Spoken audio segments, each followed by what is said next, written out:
Es este de hoy un viaje que nos lleva desde Asturias hasta las tierras gallegas, por una ruta que desde el primer momento atrajo a peregrinos procedentes de muchos lugares.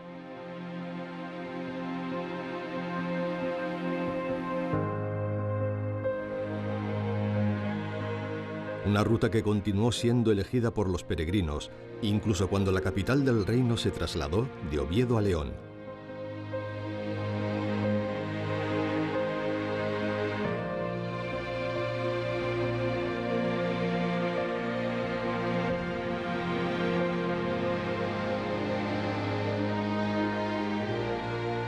Un recorrido por unos paisajes agrestes que todavía conservan el carácter medieval de antaño.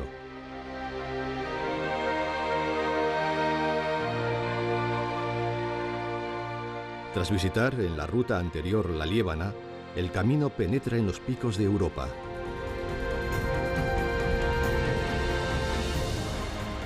Se hace obligada una parada en Covadonga, corazón de nuestra historia.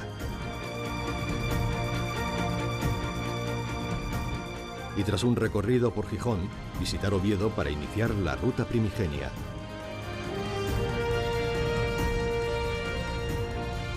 El itinerario actual reproduce fielmente al original. Atraviesa Asturias por todos los concejos de su occidente.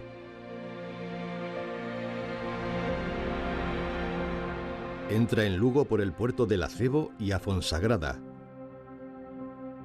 para dirigirse a la capital lucense y enlazar, finalmente, con el camino francés en Melide.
Una vez pasadas las rías de Tina Menor y Tina Mayor, donde hubo 2 hospitales para los viajeros,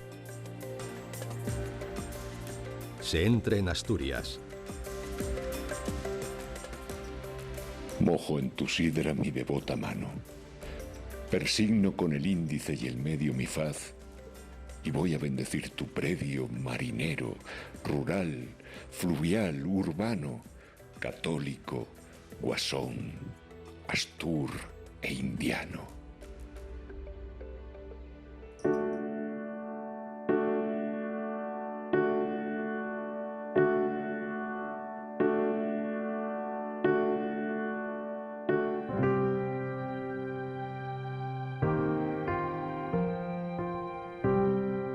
Los versos de César Amieva, impresos en baldosas, recorren las calles de Llanes, villa desde el siglo XIII, que tuvo un hospital gratuito para peregrinos.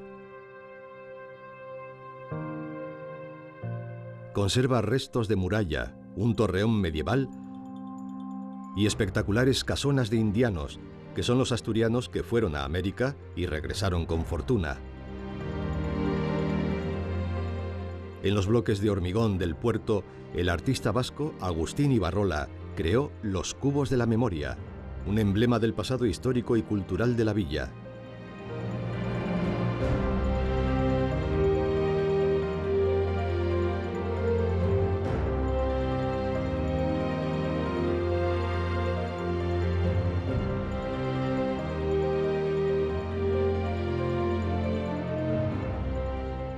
Llanes, que mira a los picos de Europa, desarrolló una economía próspera entre los siglos XV y XVIII gracias al comercio de la sal y la fecundidad de sus bancos y caladeros de pesca.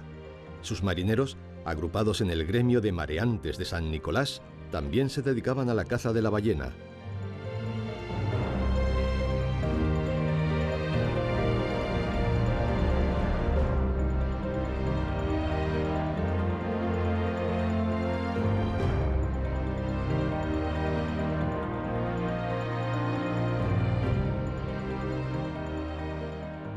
El camino nos lleva a Celorio, que acogía a los peregrinos en el monasterio de San Salvador.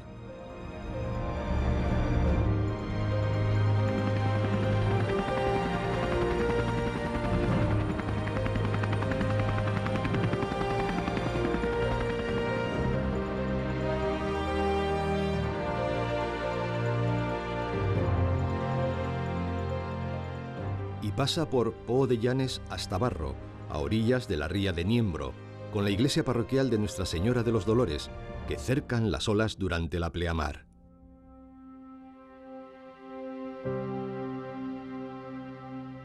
También cerca del agua está la iglesia de San Antolín de Bedón, la única pieza superviviente de un monasterio benedictino de estilo románico, edificado en un lugar tan sorprendente como es la playa de San Antolín. Se dice que lo mandó construir un conde, arrepentido tras matar con su arco y por celos a una pareja de jóvenes que vivían en aquel lugar.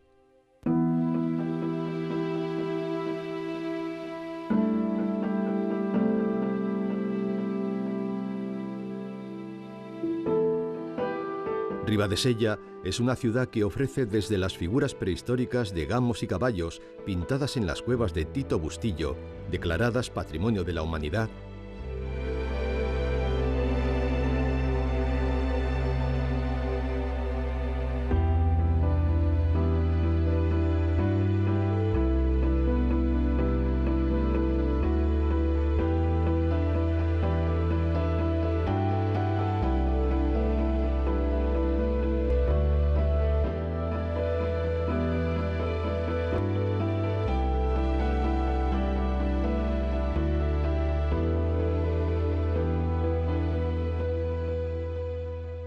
hasta sus fastuosas casonas en la playa de Santa Marina.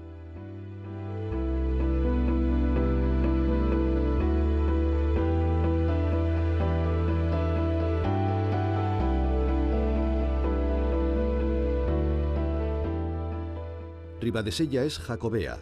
El camino de Santiago pasa por el centro de la villa.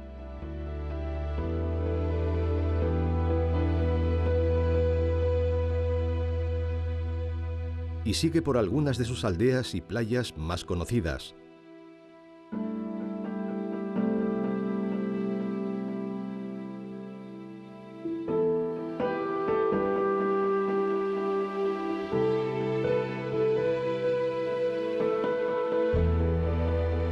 En su zona más alta, la ermita de la Virgen de la Guía, que solo conserva de la construcción original la portada del siglo XVI.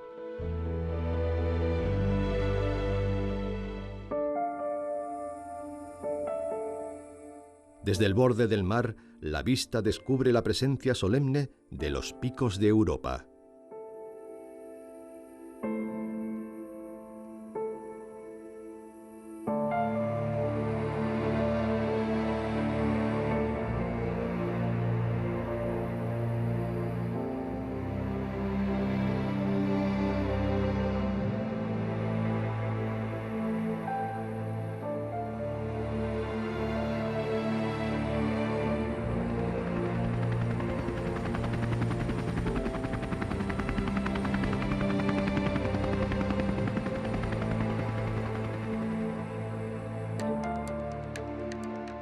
La mayor formación caliza de Europa, con 300 millones de años de antigüedad, es un territorio abrupto, en cuyos bosques y riscos se refugian y perviven seres casi olvidados, como el urogallo o el oso pardo cantábrico.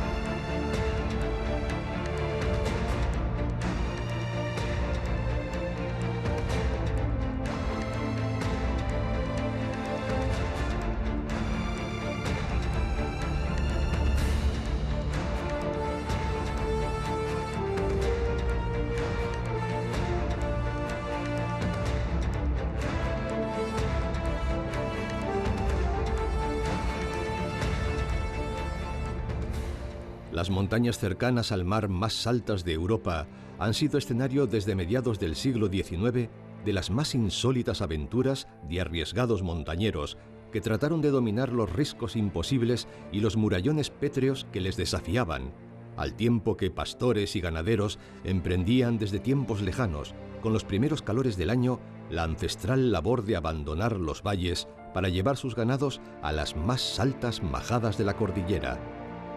Historia, leyendas y nombres perviven en sus cumbres y bosques de robles, hayas y abedules, en las iglesias, los caminos, los pueblos y en la memoria de sus gentes, que sobrellevan una difícil existencia en estas alturas de picos.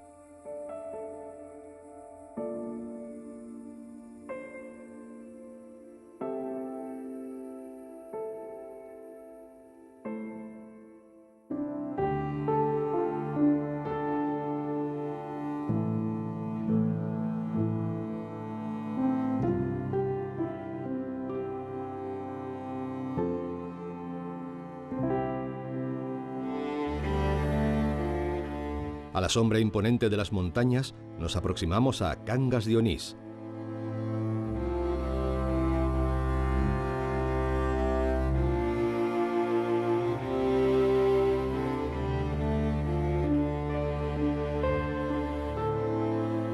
Que fue la primera capital de Asturias y donde encontramos un espectacular puente medieval sobre el río Sella.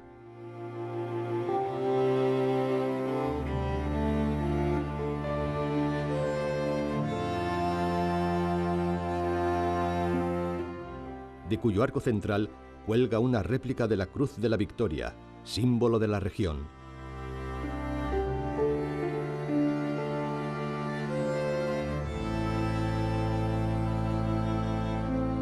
Y después un paraíso natural, cuyo nombre ya lo dice todo, Covadonga.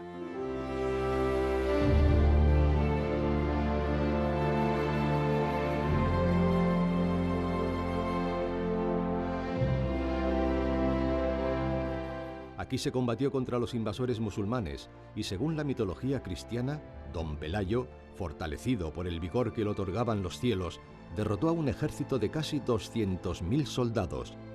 Los escribanos del rey Alfonso III aseguran que las piedras que salían de las catapultas enemigas y llegaban a la casa de la Virgen Santa María se volvían contra los que las disparaban y los mataban.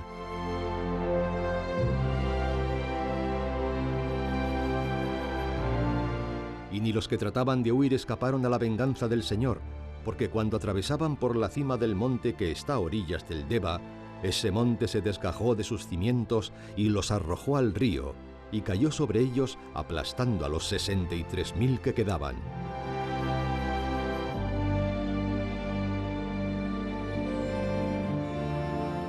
La Virgen de la que habla esa crónica es la Santina de Covadonga, un icono de la incipiente unidad de los cristianos que se apareció y sigue, en su versión escultórica, en la cueva que había servido de refugio a Pelayo cuando lo cercaban los sarracenos.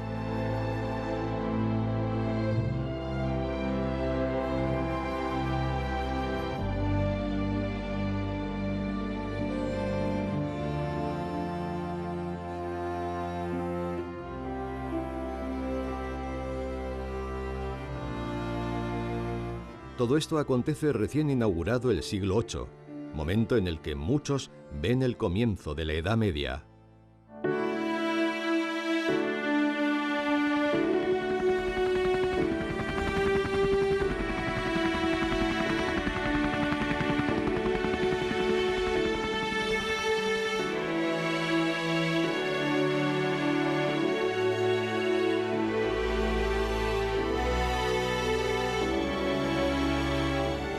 La pequeña aldea de Priesca, menos de 100 habitantes, alberga uno de los tesoros del prerrománico asturiano, la iglesia de San Salvador, que, como asilo y sepultura, fue levantada por orden de Alfonso III.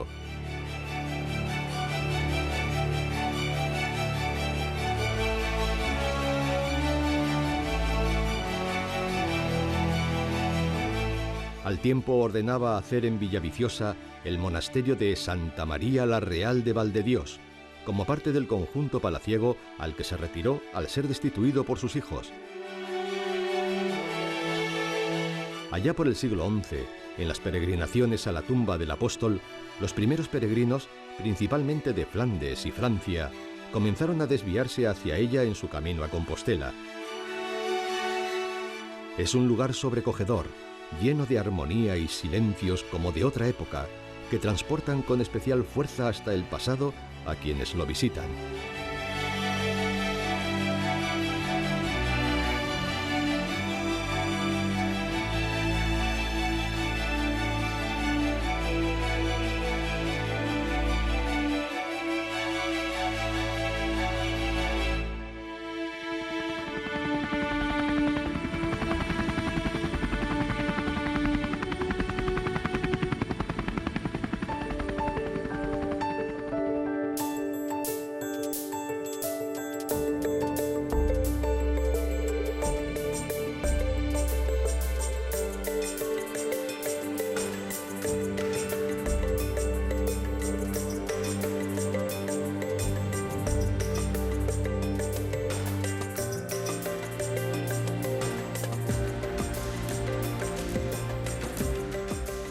Y tras la calma, el bullicio de una ciudad moderna y dinámica como lo es Gijón.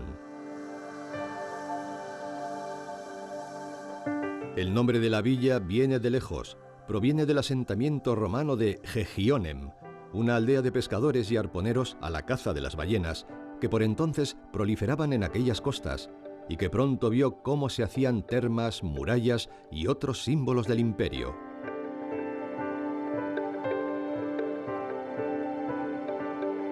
Un dicho popular asegura que Gijón le debe el mar a Dios y el resto a jovellanos. Pocas ciudades adeudan tanto a un solo hombre. Gaspar Melchor de Jovellanos mejoró el trazado de la ciudad, impulsó sus infraestructuras y la convirtió en referente de la Ilustración.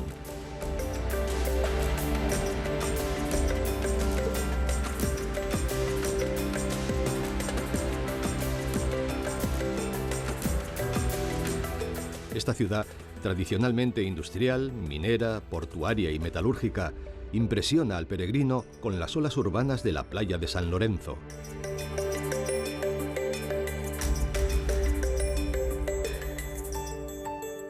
La iglesia de San Pedro Apóstol al borde del mar.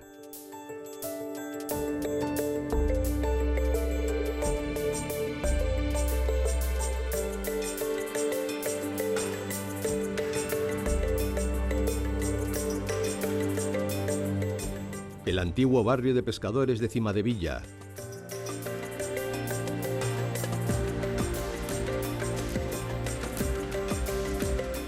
O el Cerro de Santa Catalina, con su elogio del horizonte, creado por Eduardo Chillida.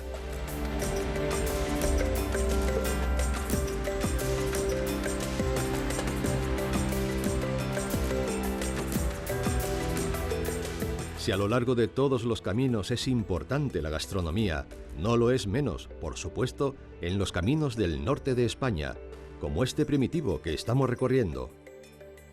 El Camino de Santiago no tiene una gastronomía que sea del camino. Hay gastronomía en los caminos de Santiago, que eso es distinto. O sea, lo que se come en cada sitio.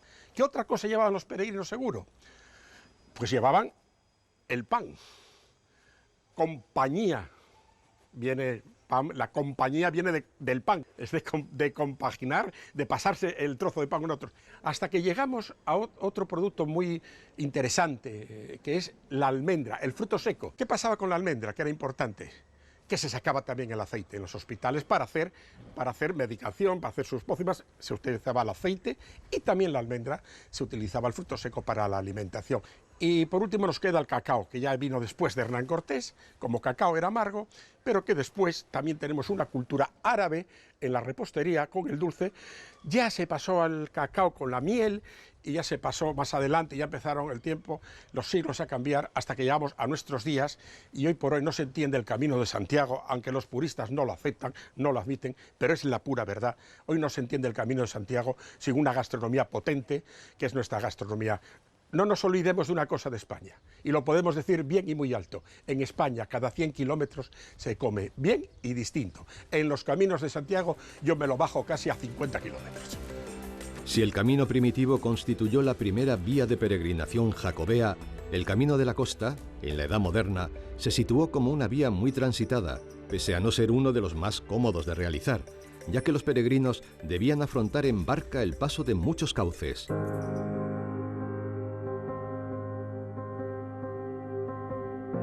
Para quienes siguen el camino, algunas ciudades conllevan tomar una decisión, y una de ellas es Oviedo, donde deberá elegir entre el camino de la costa y el primitivo, que es el que vamos a continuar nosotros.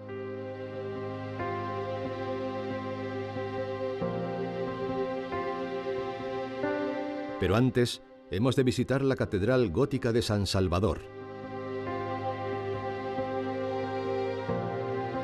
Una de las joyas de esta ciudad que el asturiano de Zamora, Leopoldo Alas Clarín, transformó en la vetusta de su obra maestra La Regenta, levantando las iras de la burguesía, a la que retrataba con trazos poco amables. Como haz de músculos y nervios, la piedra, enroscándose en la piedra, trepaba a la altura, haciendo equilibrios de acróbata en el aire. Y como prodigio de juegos malabares, en una punta de caliza se mantenía, cual imantada, una bola grande de bronce dorado, y encima otra más pequeña, y sobre esta una cruz de hierro que acababa en pararrayos. Dentro de la Cámara Santa, su importante apostolado, el célebre sudario, la Cruz de la Victoria y otras reliquias llegadas a Oviedo desde Jerusalén.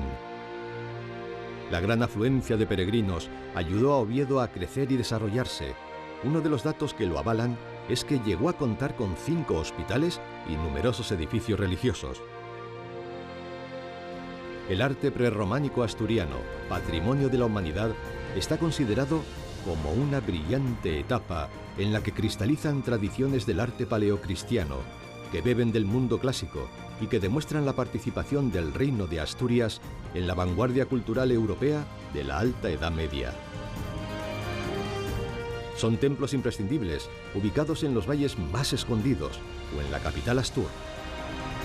Santa María de Naranco, el antiguo palacio mandado construir por Ramiro I.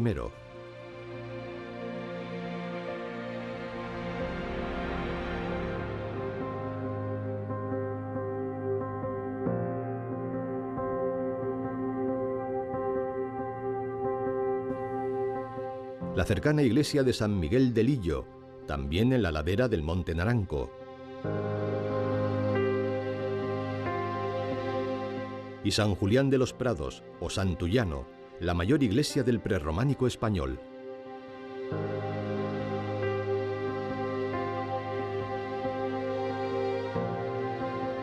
También merece la pena visitar su casco histórico.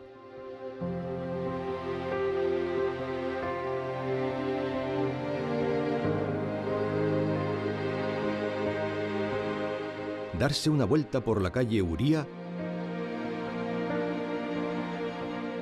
o el Parque de San Francisco. Recuerdo muchas veces a mi madre cuando el viento se adueña de las calles de la noche y golpea las puertas y huye y deja un rastro de cristales y de ramas rotas que al alba la ciudad muestra desolada y lívida. Y sobre todo, cuando la guerra ha comenzado lejos, nos dicen, y pequeña, no hay por qué preocuparse, cubriendo de cadáveres mínimos distantes territorios, de crímenes lejanos, de huérfanos pequeños. Son palabras de un poeta ovetense y universal, Ángel González, que aún suenan vivas sobre las piedras antes musgosas de la vieja vetusta clariniana, de la que Benito Pérez Galdós decía: El vecindario de la capital asturiana es una grande y pintoresca familia de clases diferentes, de variados tipos sociales compuesta. Calles y personas, rincones de la catedral y del casino, ambiente de pasiones o chismes, figuras graves o ridículas, pasan de la realidad a las manos del arte.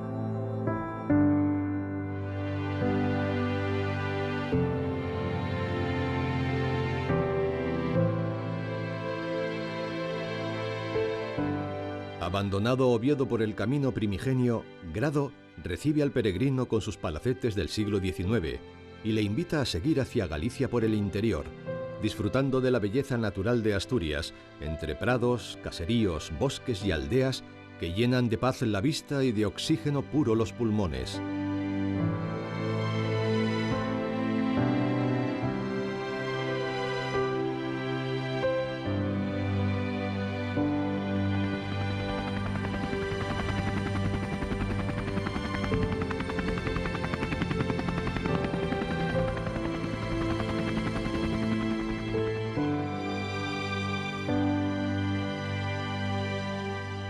Bellísimo, por ejemplo, es el Valle del Narcea, donde se emplaza Cornellana y su esplendoroso monasterio de San Salvador, a punto de cumplir 1000 años.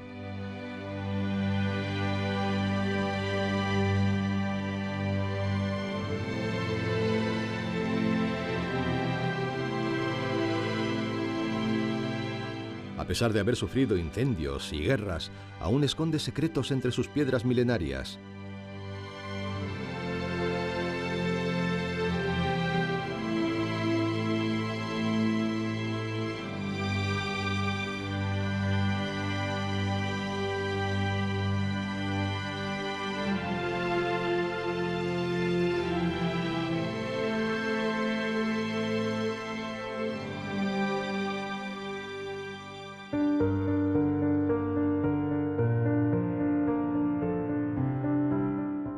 Otro conjunto de gran valor se encuentra en Salas, su monasterio de San Martín.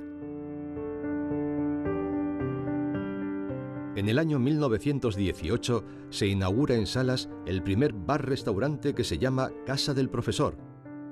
Su especialidad son los carajitos. Lo primero es saber quién era el profesor. Como mi bisabuelo era profesor de música y dirigía la banda de música de Salas, en el pueblo pues vamos a la casa del profesor, vamos a tomar algo a la casa del profesor, y era el nombre, no podía haber otro nombre o más original.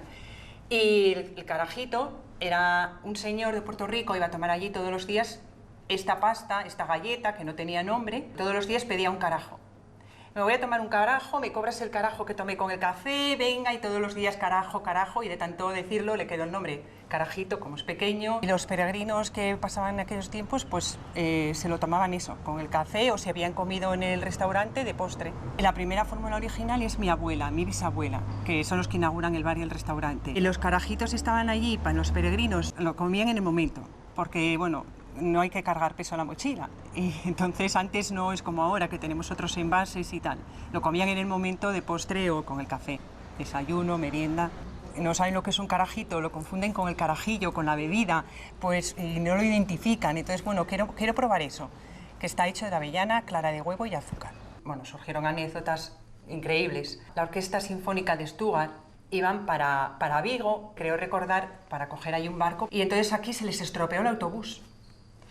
Pero era la tarde casi noche, y claro, el conductor se bajó, no sé, nos estropeó, preguntando por un mecánico. La avería, por lo visto, no era tan sencilla. Se bajaron todos, se bajaron con los instrumentos y fueron todos para el bar. Mi madre recordaba aquello como, vamos, un espectáculo impresionante. Me parece que eran las 3 de la mañana cuando arrancaron para Galicia, y lo recordaban las personas que estaban allí, que no fueron para casa, claro, se quedaron allí escuchando lo que estaban tocando y todo. La localidad, sede de la Fundación Valdés Salas, en memoria de quien fuera inquisidor, arzobispo de Sevilla y fundador de la Universidad de Oviedo, ofrece monumentos importantes. La Fundación protege esta ruta jacobea, que fue el proyecto de un reino embrionario que unió a Europa en torno a un itinerario espiritual y cultural.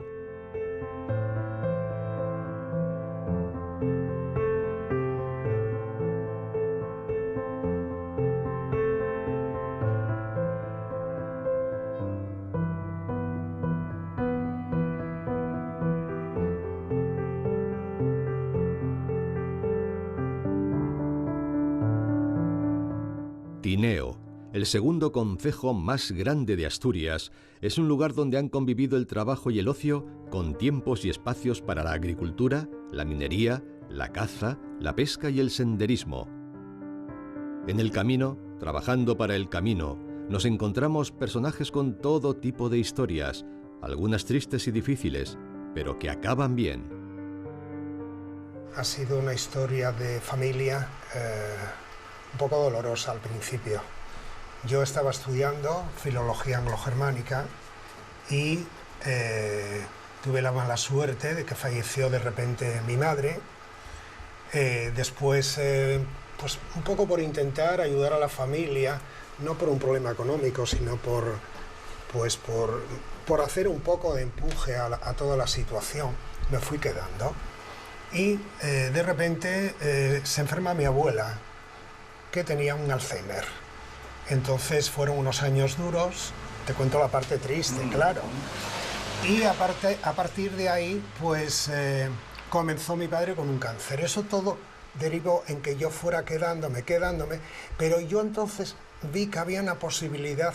Yo ya veía que venía turismo, estamos hablando del año 80, y entonces empecé un poco a ser un poco radical con el local.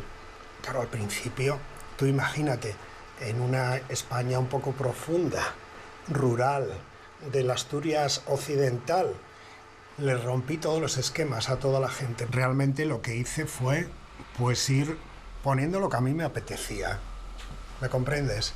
Lo que me apetecía significa que sin vergüenza ni pudor ninguno, yo iba dándole un toque pues un poco extraño local. Y bueno, realmente resultó porque fíjate que yo aquí llevo 151 países que me han visitado. Tineo esconde en la profundidad del valle el monasterio de Santa María la Real de Obona.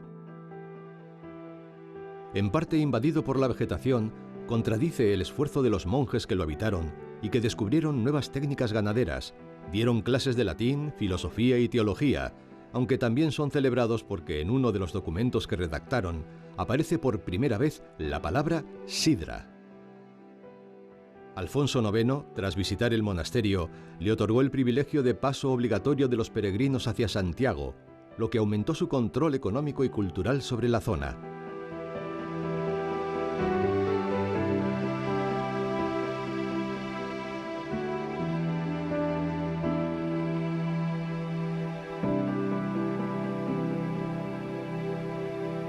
Superado el Alto de la Badoira, entre Alledos y Abedules, se pasa por Pola de Allande.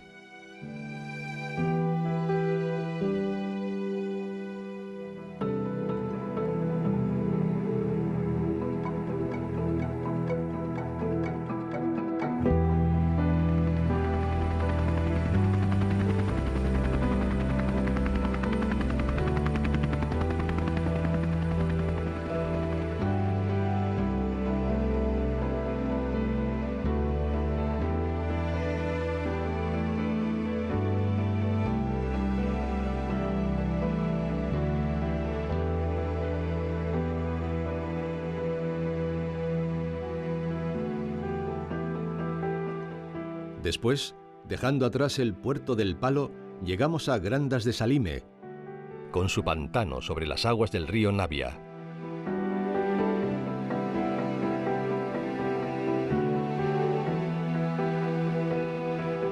Y la enorme colegiata de El Salvador es el límite del camino primitivo en Asturias.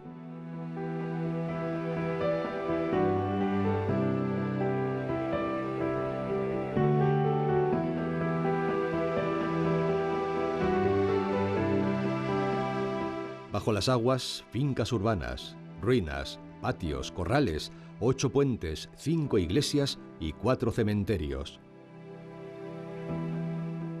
El número de peregrinos y viajeros que se ha lanzado a los caminos que llevan a Santiago ha aumentado exponencialmente. Esto ha hecho que surjan nuevas formas de atenderles y facilitar su marcha, como podemos ver en este servicio especial de taxis. Procuramos prestar ayuda al peregrino en todas sus necesidades aquí en el camino primitivo. Fundamentalmente es el transporte de equipajes y de personas. Y luego pues muchas veces nos llaman cuando tienen algún problema para recogerlos en cualquier sitio, nos mandan una localización GPS o una foto, cualquier cosa. Como conocemos bien el camino, con una foto de cualquier sitio ya nos da para para ir a recogerlos.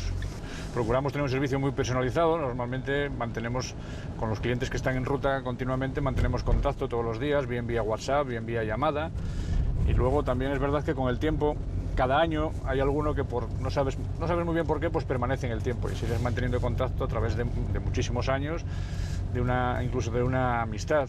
Un día recibí una llamada desde Miami de una señora que nos dijo que quería que le hiciésemos el recorrido de todo el camino, porque venían a hacer con una fundación de los derechos humanos un recorrido por el camino primitivo para visitar todos los colegios y para difundir los valores de los derechos humanos. Y ahí pues cuando ya me junté con otros taxistas, esa fue la semilla de Taxi Camino. Luego siguieron viniendo prácticamente todos los años, salvo el COVID, y este año van a venir porque han instalado una placa por cada derecho humano a lo largo del camino, y este año van a venir a inaugurarla oficialmente y también cuentan con nosotros, y todas están financiadas por gente altruista. De hecho, en la placa figura quién la financió.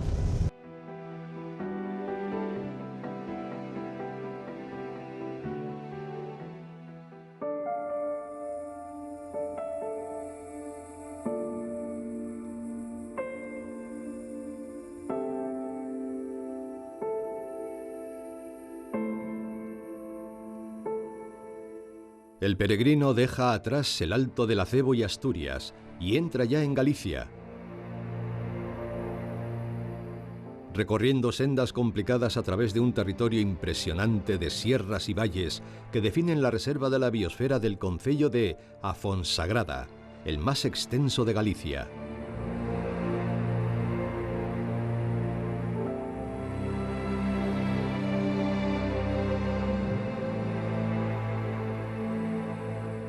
Un paisaje de fuertes pendientes y acusados contrastes, al que sus habitantes protegen adaptando su existencia a un exigente clima para superar los duros inviernos que caracterizan a la montaña lucense.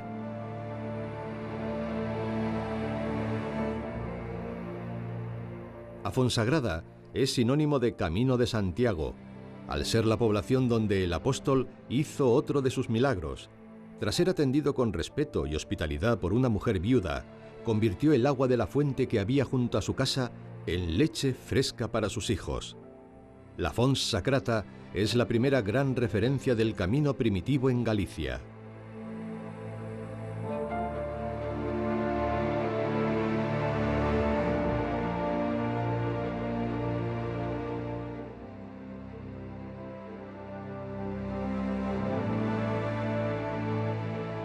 Luego, la soledad y el silencio se imponen en un entorno rural fecundo en bosques y tierras de cultivo, solo rotos, de vez en cuando, por los cencerros de un ganado impasible.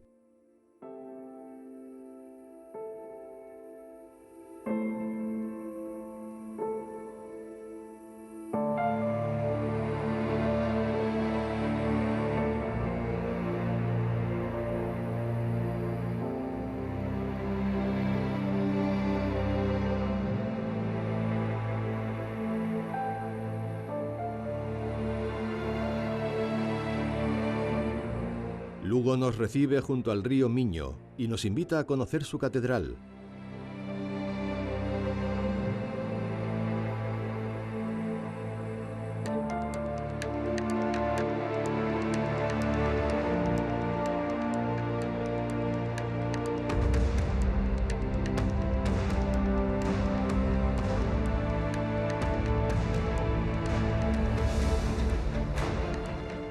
Y a recorrer las calles donde esperan al peregrino y al viajero las delicias gastronómicas características de una ciudad que presume de ellas en su lema "Y para comer, Lugo", y los vinos con denominación de origen de la Ribeira Sacra.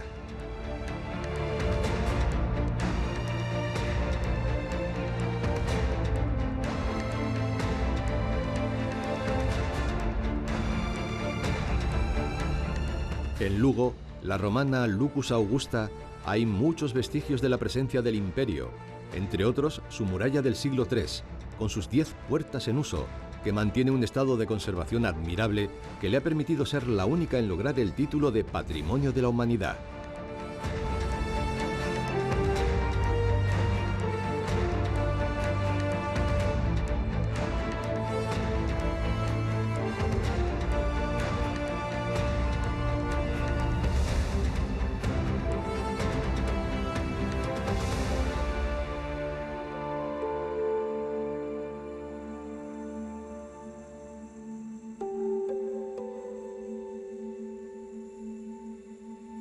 Los peregrinos solían usar la Puerta del Carmen o Porta Miñá. Y hoy en día hay otras abiertas con posterioridad, como la de Santiago, que permiten acceder directamente a la catedral, erigida ya en el siglo VIII, en la Edad Media.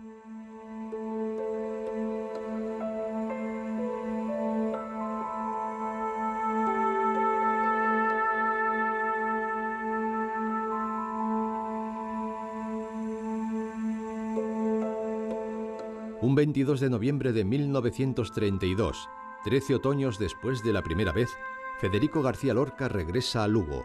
La ciudad lo recibe sin ganas, fría y lluviosa, pero los lucenses compensan el clima desabrido. A mi llegada a Galicia, las fuerzas formidables de Compostela se apoderaron de mí en forma tal que también me sentí poeta de la alta hierba, de la lluvia alta y pausada. Me sentí poeta gallego y una imperiosa necesidad de hacer versos.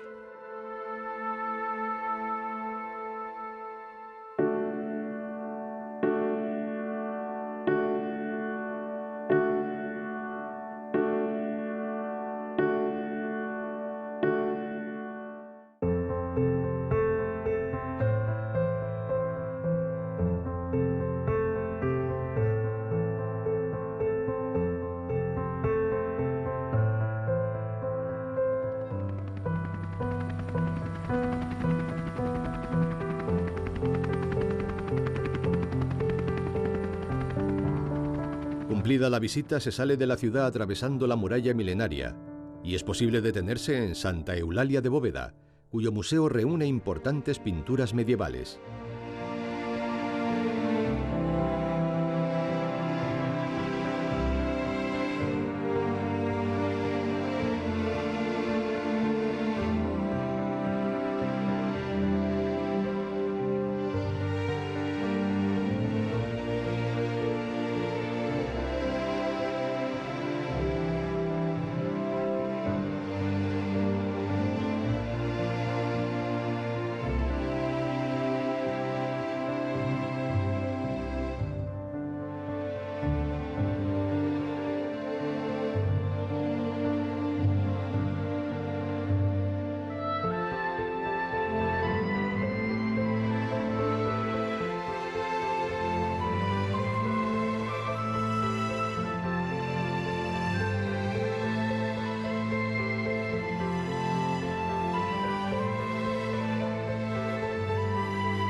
Luego, las granjas y bosques de la cuenca del río Furelos indican que estamos a punto de incorporarnos al camino francés.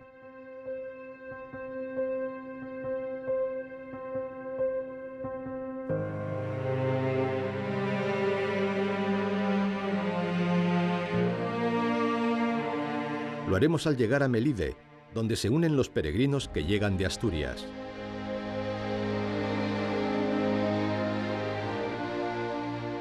Este pueblo, cruce de caminos, tiene un importante patrimonio artístico y arqueológico en el que sobresale un cruceiro que se considera el más antiguo de Galicia.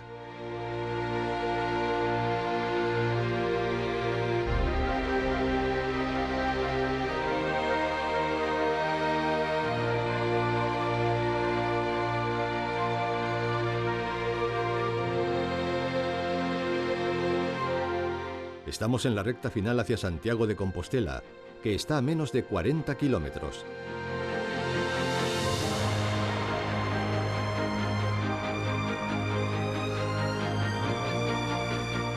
Los símbolos comienzan a acumularse a nuestro paso, que se hace ligero.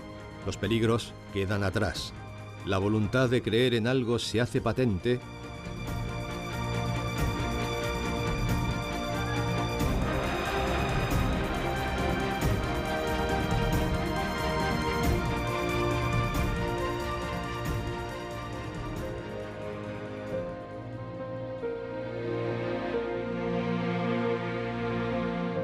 Y ya, a lo lejos, el Monte do Gozo. y un poco más adelante nos esperan, seguro, las torres de la catedral, la meta del viaje que pronto visitaremos.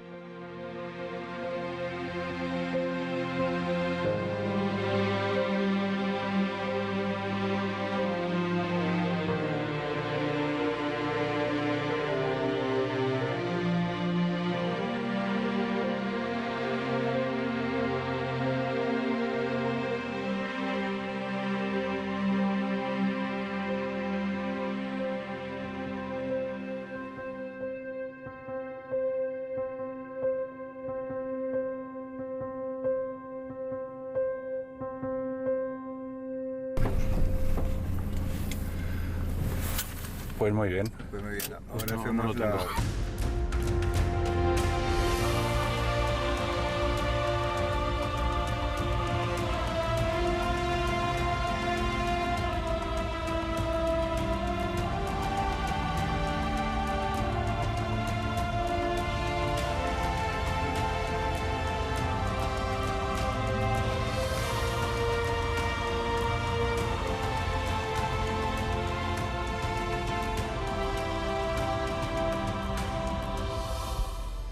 Mientras, si ya barruntamos con caminar hacia Santiago, reflexionemos sobre lo que dijo Gonzalo Torrente Ballester en su libro Compostela y su ángel, porque, ante todo, se trata de una advertencia y un consejo. No lo olvidéis, solo quienes conserven el poder de asombrarse, entren en la ciudad. Por el camino del asombro, recibirán en sus ojos la revelación que Dios quiere enviarnos, y que las piedras y los nombres proclaman claramente.